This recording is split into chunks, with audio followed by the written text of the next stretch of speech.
Good morning বন্ধুরা, কেমন আছেন আপনারা? আশা করি ভালো আছেন। আমিও খুব ভালো আছি। আজকে বিদায় দ্বিতীয় দিন, কালকে আমরা বাড়ি ফিরে যাব। তাই জন্য আজকে আমরা মোহনাতে এসেছি সূর্যোদয় দেখতে। দেখুন মোহনার সূর্যোদয়, মোহনাতে সূর্যোদয় দেখতে সুন্দর সূর্যটা উঠেছে না, পুরো লাল টকটকে।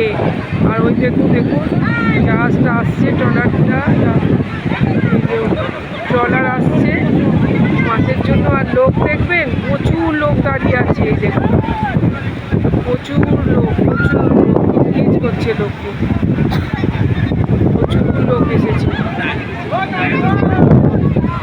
আর তার মাঝখানে সূর্যটা দেখুন, দারুণ লাগছে।